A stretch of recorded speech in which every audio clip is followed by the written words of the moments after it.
Hey Toolerinos, watching all of Reggy's recent tap and die set videos recently has inspired me to make a quick video about this pipe threader. I picked it up at a yard sale this past summer for $3, and I remember the lady being surprised that anybody was going to buy it. She didn't think anybody would want it, but thankfully she put a price on it anyway. And you can read here, it says Connecticut Tool Company, Bridgeport, Connecticut. The die that's in it is a 3/8 pipe threading die, but on the opposite side the guide is a 1/2 inch, so it doesn't have the right guide ring. I assume that's changeable for different size pipe, so that makes sure that you're threading it, straight on. And it says number 2, and I'm gonna have to clean it up before I can read anything else. But the handles are very long. From end to end, it is over 52 inches. So we'll clean it up and see if there's anything more we can learn about it.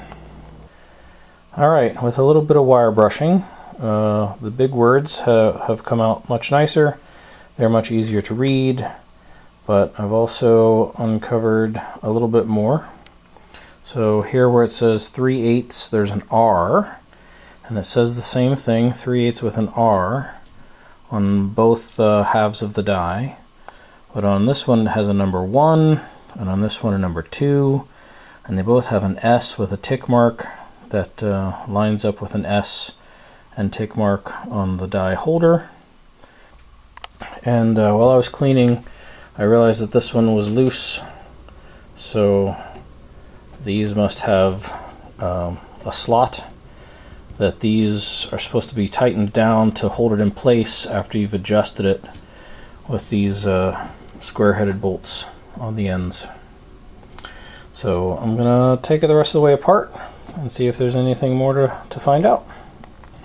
Alright, so I loosened up the adjusting bolts and I removed the hold down bolts, and I was expecting this to be an elongated, slotted hole, but instead it's just a large round hole that gives a certain amount of slop around that bolt so that you can make a fine adjustment one way or the other. And it's not stuck in place or anything. Yeah, okay. But quite dirty. Very needing a good cleaning in there. I don't really expect there to be anything else written on here. Oh, well. And then I'm wrong. There's definitely some more on here. It looks like a 1 and maybe a 3/8 again there. Oh, but that's the 2 on that side. Okay, I guess I'm wrong again. These are going to need a little more wire brushing than this little guy's going to do. So I'm going to brave the cold shop for at least long enough to wire brush these so we can get a better look at them. Alright, after some power wire brushing, you can make out on one of the dies, most of Connecticut Tool Company, Bridgeport, Connecticut, in very fine stamping. So there's a little bit more there. And then also on the back, it has a number 1 and a 39, and it's the same on both. Number 1 and a 39. So I'm not sure why it's 1 on one side and 2, one of these says 1 and 2 on the other side, but on the back side they both say 1, and they both say 39 for a 3/8 size die. So I don't know, maybe the 39 is supposed to be the year of manufacture?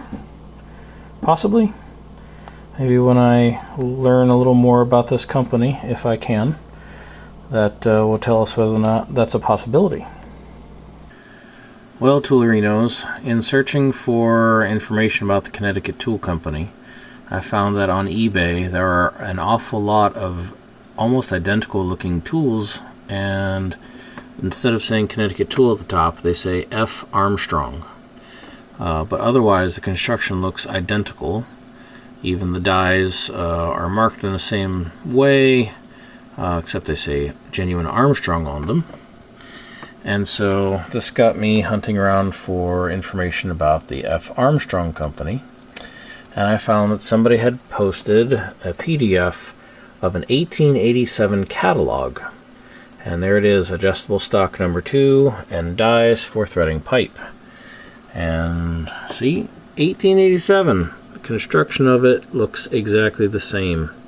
Same markings, just F. Armstrong at the top.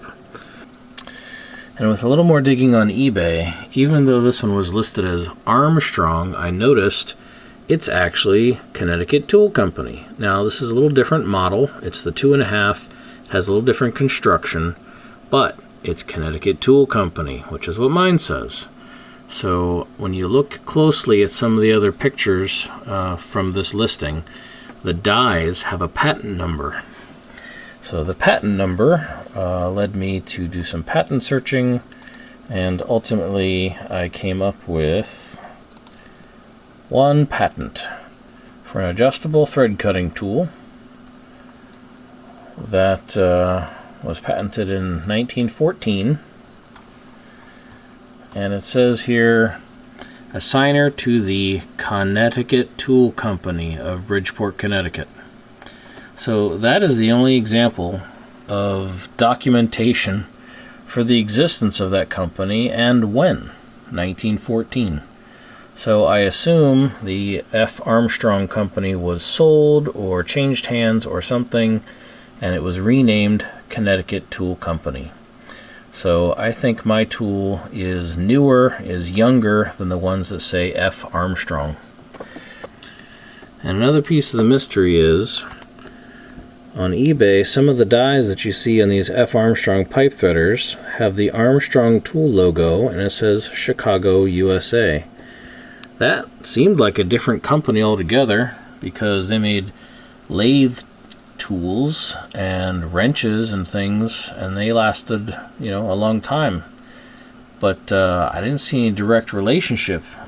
If you look at the history available for the F. Armstrong Company in Bridgeport, Connecticut, and compare it to the history available for the Armstrong Tool Company in Chicago, they don't seem to be related.